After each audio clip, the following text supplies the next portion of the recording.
محسن نزاکت بھائی نے لاہور سے سوال کیا ہے کہ ہم افطاری سے پہلے جب وضو کرتے ہیں تو ظاہر سی بات ہے افطاری کے فوری بعد مغرب کی نماز پڑھنی ہوتی ہے، تو کیا اسی وضو سے ہم مغرب کی نماز پڑھ سکتے ہیں؟ ایسے ہی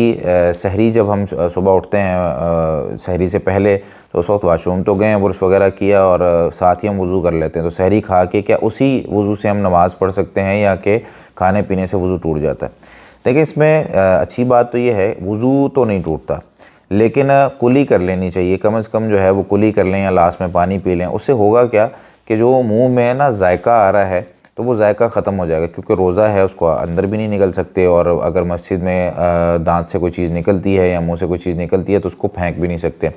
تو ہر دو صورت میں جو ہے نا وہ نقصان ہونا ہے، تو اس وجہ سے کلی کم از کم کر لینی چاہیے۔ نبی کریم صلی اللہ علیہ وسلم کی جو روٹین تھی وہ یہ تھی کہ آپ صلی اللہ علیہ وسلم اکثر باوضو رہتے تھے، لیکن اگر کوئی چیز کھا لیتے تھے تو اس سے وضو نہیں ٹوٹتا تھا۔ ایک حدیث میں آتا ہے، سیدنا عبداللہ بن عباس رضی اللہ تعالیٰ عنہما بیان کرتے ہیں، مسند احمد میں 2541 نمبر حدیث ہے،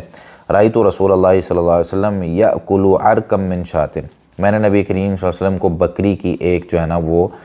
ہڈی جس پر زیادہ گوشت اتار لیا جاتا ہے لیکن عمدہ اور اچھا گوشت اس پہ لگا ہوا ہوتا ہے، اس کو عرق کہتے ہیں، تو وہ آپ صلی اللہ علیہ وسلم بکری کی ایک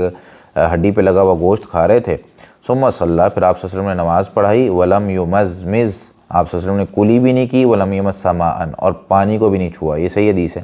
تو اس سے پتہ چلا اگر کلی نہ بھی کی جائے تو بھی درست ہے۔ اگر بندہ جو ہے نا وہ وضو کیا ہوا ہے اور افطاری کر کے ویسی مسجد چلا گیا ہے تو جا کے نماز پڑھ سکتے ہیں، اس میں کوئی حرج والی بات نہیں ہے، وضو نہیں ٹوٹتا، اور اگر کلی کر لی جائے بہتر ہے، اگر نہ بھی کی جائے اسے پتہ ہے کہ یار منہ کے اندر جو ہے نا وہ چیزیں ذائقہ اس کا نہیں آ رہا ہے تو بندہ جو ہے نا وہ اس طریقے سے نماز پڑھ سکتا ہے۔ جزاکم اللہ خیر۔